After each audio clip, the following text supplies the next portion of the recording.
When upon life's billows you are tempest-tossed, and you are discouraged, thinking all is lost, count your many blessings, name them one by one, and it will surprise you what the Lord has done. Count your blessings, name them one by one. Count your blessings, see what God hath done. Count your blessings, name them one by one. Count your many blessings, see what God hath done. So amid the conflict, whether great or small, do not be discouraged, God is over all. Count your many blessings, angels will attend. Help and comfort give you to your journey's end. Count your blessings, name them one by one. Count your blessings, see what God hath done. Count your blessings, name them one by one.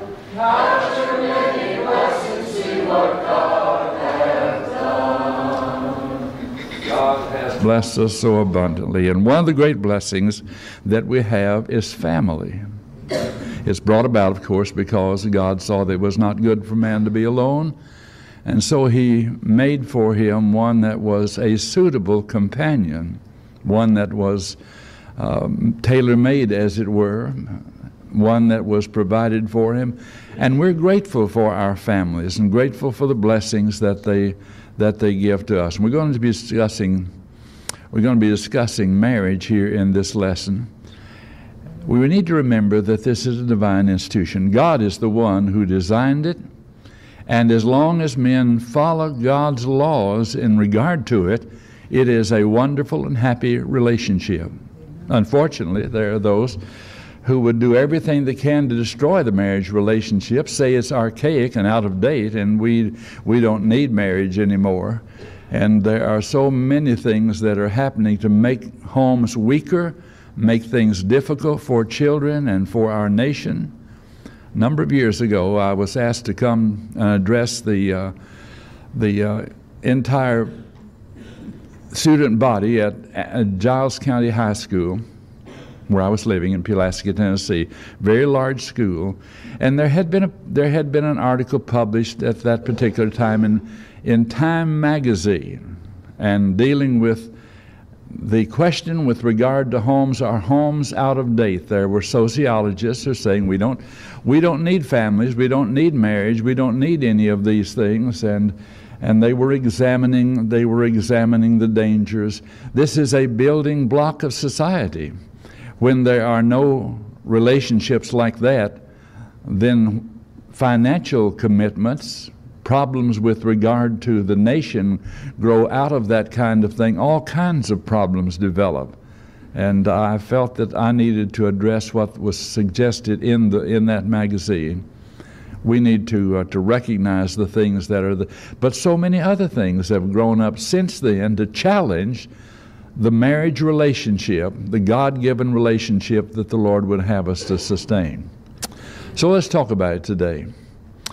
Looking back to Genesis, the 2nd chapter, verses 18, 19, 20, 24, after God had created all things, and in this particular point, as you come to the close of the 2nd chapter, the last thing that God creates after He's created everything else, here on the 6th day, the height of God's creation, the last thing created was what? The last thing was woman. Now, God saw that it was not good for man to be alone. That's what it says here. And the Lord God said, it is not good that man should be alone. I will make him an help meet for him. The American Standard there says comparable to him. So here is one that is like, but I like the expression meet for him if we understand what it really means.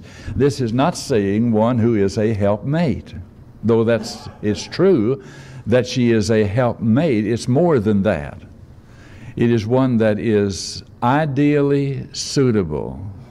Now, do we all pick out one that is ideally suitable for us? We generally think we do, but after the ceremony we find out that there are some flaws and some problems because we don't always show the true person as when we're in the dating relationship. We find that there are things that we have to do to make adjustments and to grow to be the kind of people that the Lord would have us to be with one another. But in this particular case, it says, I will make him a help meet suitable. This is a tailor-made. You know, you go in and get a suit, and the tailor measures everything and makes you a suit that's just one that will fit you. None of the rest of us ever had that advantage. I mean, we do the best to pick out a companion that is suitable for us, but here's one that God had made for. And does that mean the fact that God had made this woman for man, one that would be suitable for him, did that mean that there would be no problems? Of course not. If there are two people, no matter how much they are alike, there can be problems. But looking on into this, out of the ground the Lord formed every beast of the field and every fowl of the air and brought them to Adam to see what he would call them. And whatever Adam called everything, every living creature, that was the name thereof. And Adam gave names to all the cattle, the fowls of the air, to every beast of the field. But for Adam was not found an help meet for him. We say that what's man's best friend? We say a dog. But anytime no matter what you say, if you say, I love cats, you alienate half the people. Say, I love dogs, you alienate the other half of the people. People have different attitudes about that. But the truth of the matter is, no animal is suitable for a companion. Animals are great. I know people out on ranches that say animals are better than people. They may not like people, but they sure like the cows and the horses and all these things. Animals do what God intended for them to do. People don't always do what God intended for them. But there's no animal, no matter how nice the dog or cat or whatever it may be is, that is really a suitable companion for man. God brought this wonderful relationship into being by creating. And so it says, after all of this, God gave names to all of them. God gave names to all the cattle and all the fowl of the air and to every beast of the field. But for Adam there was not found an help meet for him. And then moving on, it says, and the Lord caused a deep sleep to fall upon Adam, and he slept, and he took one of his ribs and closed the flesh thereof, and the rib which the Lord had taken from man, he made a woman and brought her unto the man. This is the first operation. So he caused a deep sleep to come upon him and took the rib. Marriage ceremonies across the years have made a point out of this, and I think it is well taken, that she was taken from a place nearest to his heart. Not taken from his head that she might rule over him, or from the foot of man that he might rule over her, but that they could be companions one to another as they walk through life together. It is a beautiful, beautiful relationship. That's what God intended for it to be, and that's what it should be. Taken from the side of man, brought her to the man, and Adam said, this is now bone of my bones and flesh of my flesh. She shall be called woman because she was taken out of man. Do you think he was pleased? I think he was absolutely pleased. I would like to hear how he said that. I have a suspicion that when he first saw this beautiful woman that God had made for him, that he was just overwhelmed with it. He could identify with her because she was taken out of man. Of course, men are taken out of woman, and this one was taken out of man. There is that close relationship.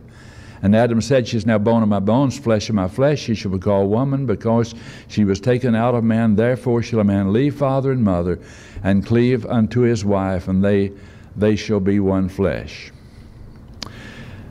We'll get to it a little bit later, but it's interesting when the permanence of the marriage relationship question was brought to Jesus, he looks back all the way to this verse and says, from the beginning it hath not been so, with regard to the breaking of the marriage relationship and entering into other relationships and doing it just for any cause.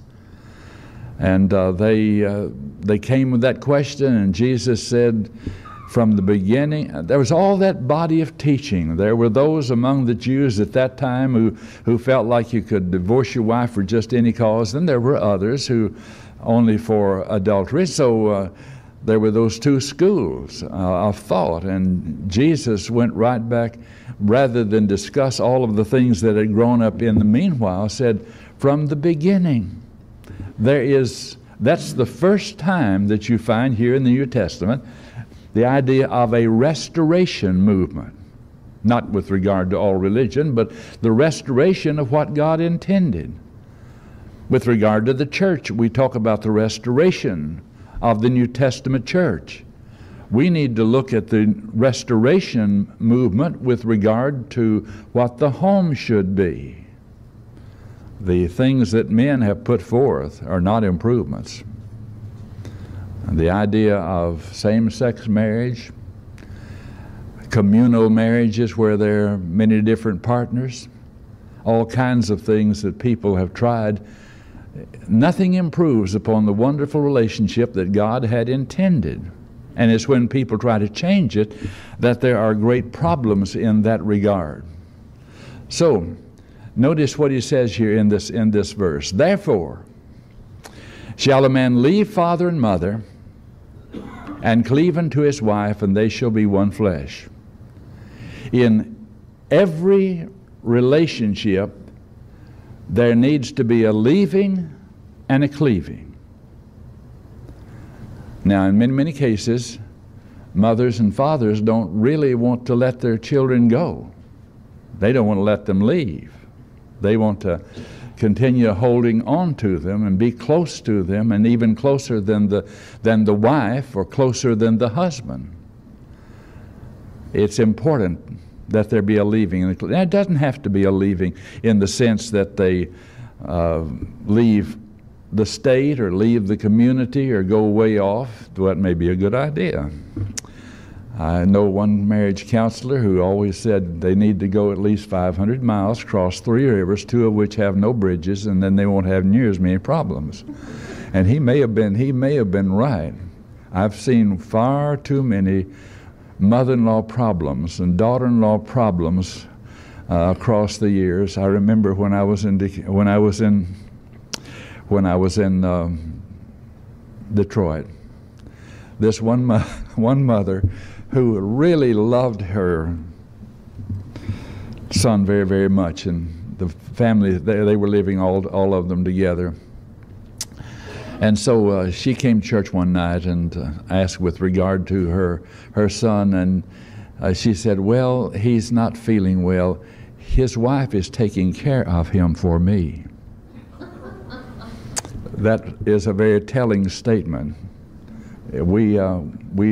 We're not the closest anymore. We can still love them like everything, but there is not the kind of closeness, because there is the leaving and the cleaving, and they're to be together, we're not to meddle into the affairs. And it's sometimes very hard to cut the apron strings, but we need to do it. All right, moving on in this now. God made this relationship, and for some reason it does not want to move. Excuse me just a moment.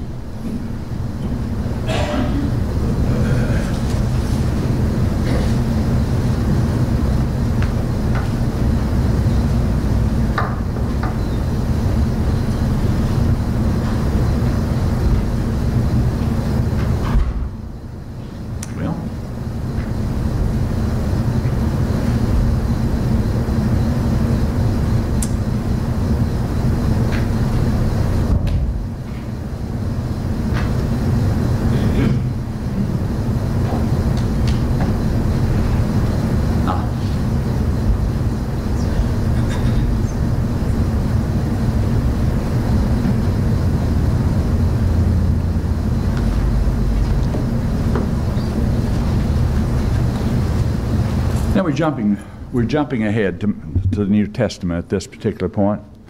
Matthew the 19th chapter, as they came and questioned Jesus with regard to it. The Pharisees came unto him, tempting him, and saying unto him, Is it lawful for a man to put away his wife for every cause? These Pharisees were strict. In their mind, they were the strictest sect of the Jews, and they thought that anybody who wasn't as strict in their interpretation as they were certainly were wrong. They're really not coming to ask for information. They're coming in order to trip him up in his speech, and they are tempting him in this particular case. Is it lawful for a man to put away his wife for every cause? They already had a position, but they want to know what he would say. And he said, answered and said unto them, Have you not read that which he that made them in the beginning made them male and female, and said, For this cause shall a man leave father and mother and cleave unto his wife. So here then is the quotation from Genesis chapter 2 and verse 24, that they were to leave and they were to cleave, and the twain should be one flesh. People really grow to be like each other in many, many ways. I don't know whether you ever noticed or not. If people are married for a long, long time and very close to each other, sometimes they begin to look like each other. But whatever the case may be, they are symbolically united together, and they become like each other in many, many ways. And this is because they have been together for this long, long period of time. Therefore, they are no more twain, but one flesh. Therefore, what God hath joined together, let not man put asunder. The passage, of course, is not to be taken literally in absolutely everything. I've heard somebody say, well, I can take the Bible and prove anything by it. It's sinful to split stove wood because God put it together. You shouldn't put it asunder. That's kind of dumb, isn't it? But people reason that kind of way. There are many passages that can be misused.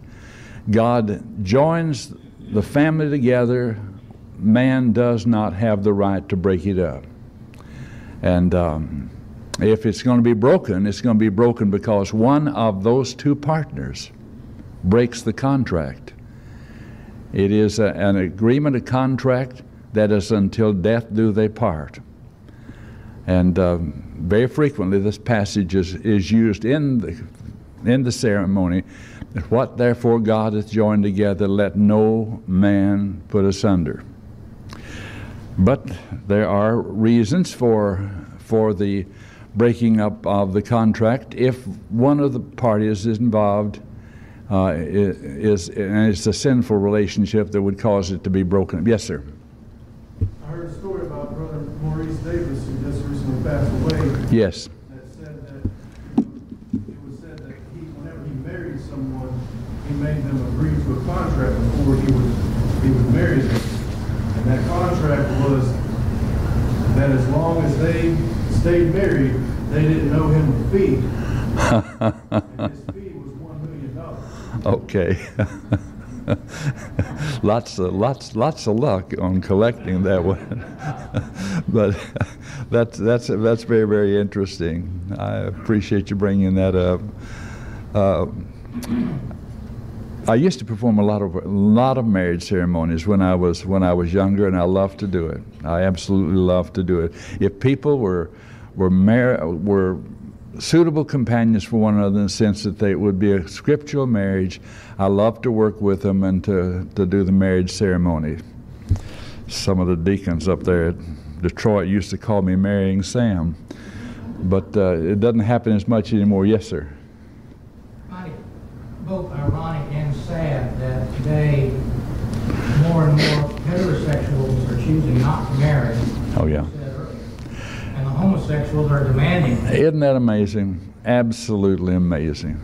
The homosexuals have come out of the closet. They do everything they can to try to get people to accept what is not acceptable, to say it's all right somehow. I want to talk about that just a little bit as we move on into this. In Genesis, God made man, and He made him how? He made him heterosexual, not homosexual.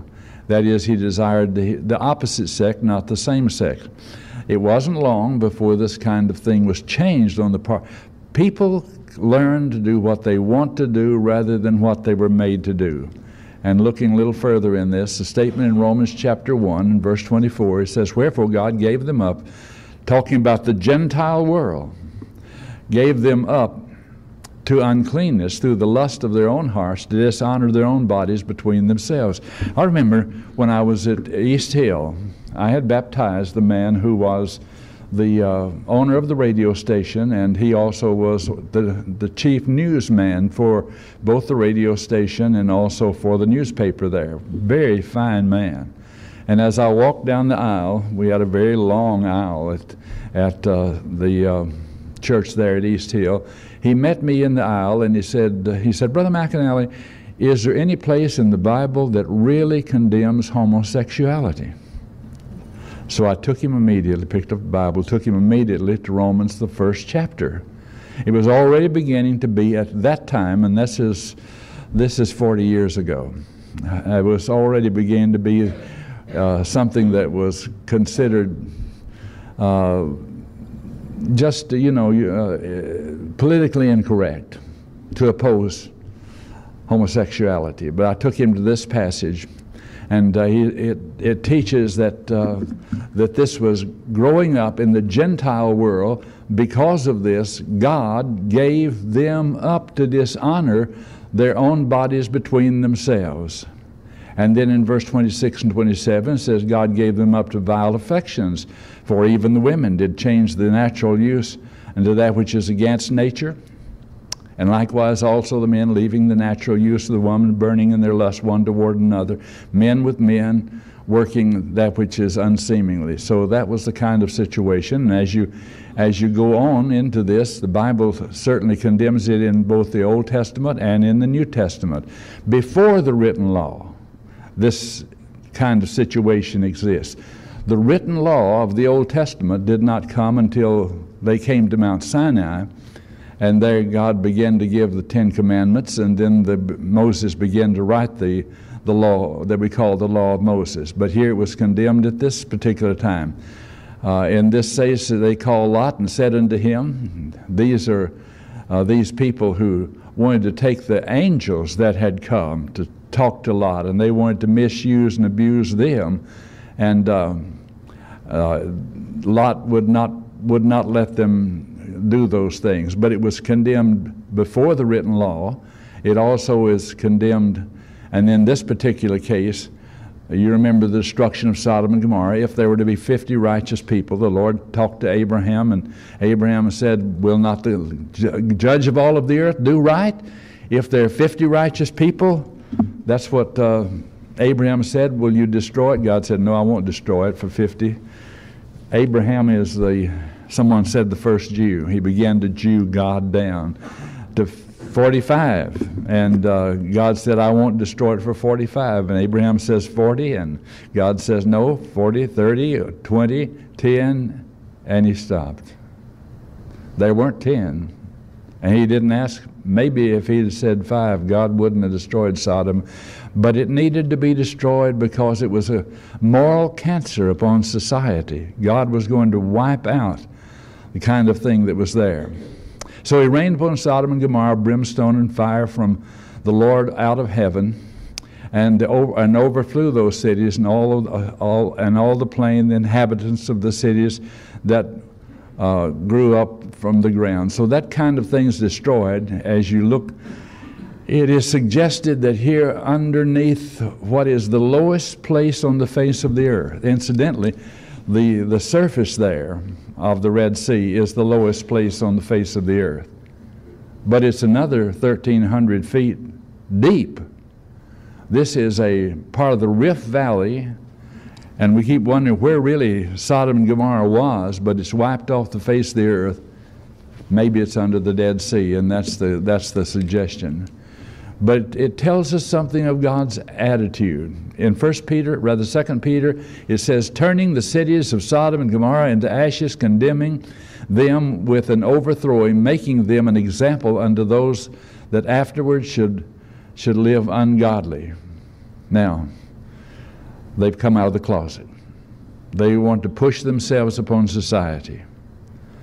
And frankly, I appreciate those who stand up and speak what the Bible says with regard to it. We've already talked about the Duck Dynasty situation, and I wondered who was going to blink first, but it is obvious that they're not going to put the Duck Dynasty off. I don't know whether you'd heard that news or not, but the Duck Dynasty is not going anywhere. I think you probably can just follow the money. There's so much money involved, they're just not going to do it.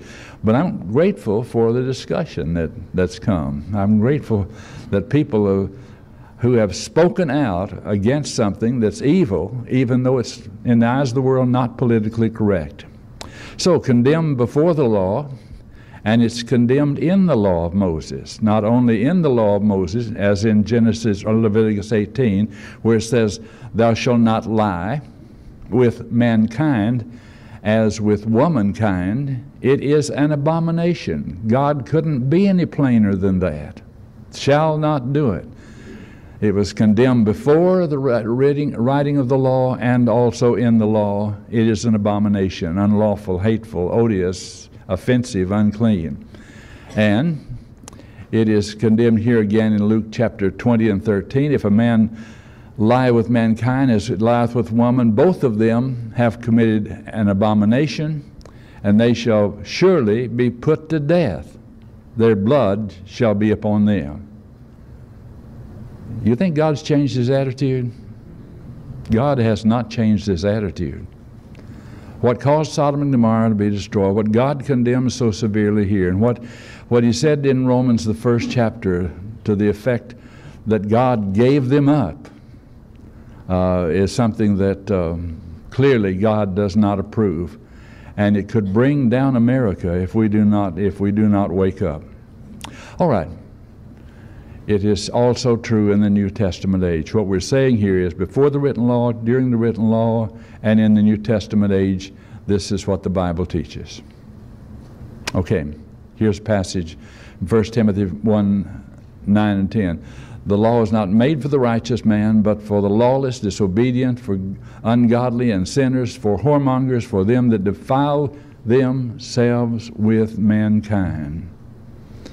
I remember when I was first asked, I was in Flint, Michigan, when somebody first asked me, is the fact that my husband is clearly homosexual, is that grounds for divorce? And it clearly is. It comes under the same kind of thing. If the person is guilty of sexual relationships with man or woman, it comes under that same condemnation. So in the New Testament age and all along the way. But I want to get back to what we were studying, back to the matter of marriage. The third section here, Jesus honored the marriage relationship with his presence at the marriage feast in Cana of Galilee. And I think we need to realize, you know, you send out the invitations to all the people you want to come to your wedding, and we need to recognize that Jesus is the unseen guest. It is God that joins the two together. Preacher comes down to the end and he says something to the effect, by the authority given to me by the state of Florida, and goes ahead and says, I now pronounce you husband and wife. He doesn't join them together, though. Who joins them together? God. God joined Adam and Eve together, and this is true even here. The third day was a marriage in Cana of Galilee, and the mother of Jesus was there. And both Jesus was called and his disciples to the marriage. And when they wanted wine, the mother of Jesus said unto him, they have no wine. And Jesus said unto her, Woman, what have I to do with thee? Mine hour is not yet come. His mother saith unto the servants, Whatsoever he saith unto you, do it. Look at that last verse I read, verse 5. That's a good verse for everything. Whatever Jesus says, we are to do it. We can't pick and choose of His commandments. We can't say this commandment is important and that one's not. But here in this case, she said, and Mary did not understand all about Jesus Christ. She pondered these things in her heart, but she sure spoke the truth that time. Whatsoever He saith unto thee, do it. But then moving on, and there were set there 6 water pots of stone, after the manner of purifying of the Jews, containing 2 or 3 firkins apiece. Jesus saith unto them, fill the water pots with water, and they filled them up to the brim. And He said unto them, draw out now, and bear unto the governor of the feast, and they bare it. And the ruler of the feast tasted the water that was made wine, and knew not from whence it was, but the servants which drew the water knew. The governor of the feast called the bridegroom, and said unto him, every man at the beginning doth set forth good wine. And when the men were well drunk, then that which is worse. But thou hast kept the good until now. This beginning of miracles did Jesus at Cana of Galilee, and manifest forth His glory, and His disciples believed on Him. Now John makes the point in the Gospel of John that the miracles of Jesus are powerful evidence that He is the Son of God, and there are 7 miracles that are pointed out. But it points out here, this is the first. This is the first miracle that Jesus performed here at the marriage feast in Cana of Galilee. A marriage is something that is of tremendous consequences. Should people spend a lot of money on a wedding? I think it's a choice people have to make. Obviously, it's a choice that people have to make. But when my daughter was getting married, I decided, now this is the only time she's going to get married. Keep my fingers crossed. But anyway, I decided to make this big a deal. I didn't have a lot of money, but we had ordered beautiful dress and sent Evelyn on up to Tennessee to help her get ready with all of this and to get a tremendous cake. And it was to be there at the East Hill congregation. I'll never forget it. It was a wonderful wedding. It was a lot of money that I didn't necessarily have, but anyway, we got it together and all of that. I've always said it was about the time that Diana's wedding over in England was, and it was good that it didn't happen before Liz could see it. You know, she would have wanted one like that. But anyway, I remember we had the cake outside. And it was a big cake, and guess what? The sun was coming down. It almost melted and fell over. But anyway, it got cut, and we had a grand time. Now, I could have said to Liz, I'll just give you the money. You can take this money and you can do anything you want to with it. In fact, I offered that. She said, no. I want the wedding. She wanted the wedding. And I'm glad she did.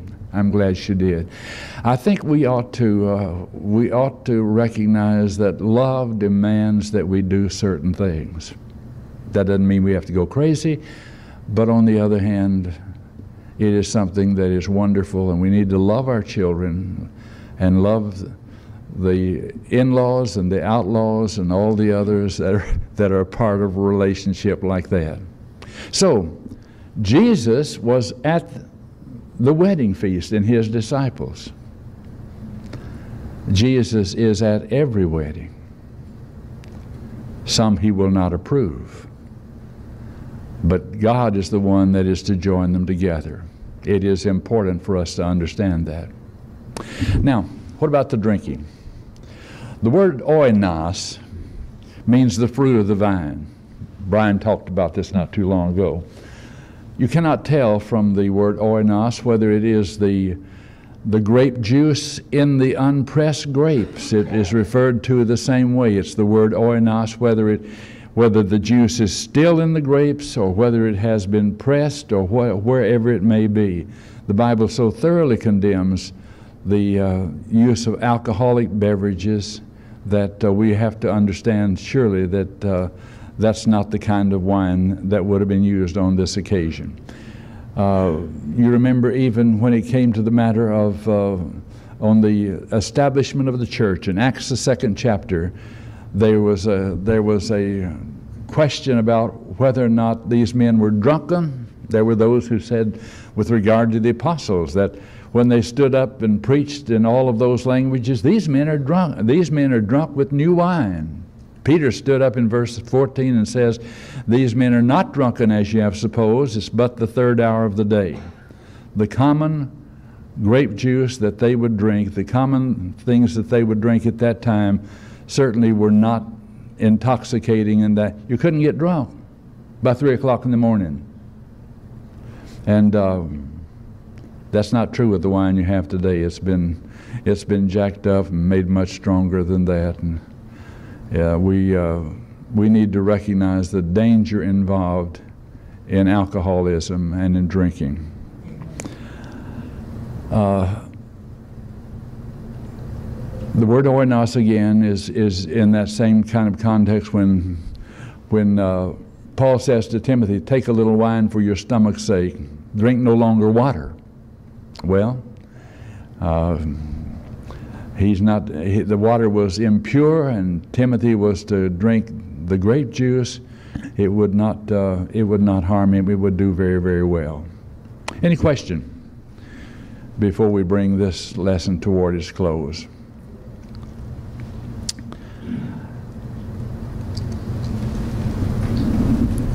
Okay, we will, in our next lesson, we will move on to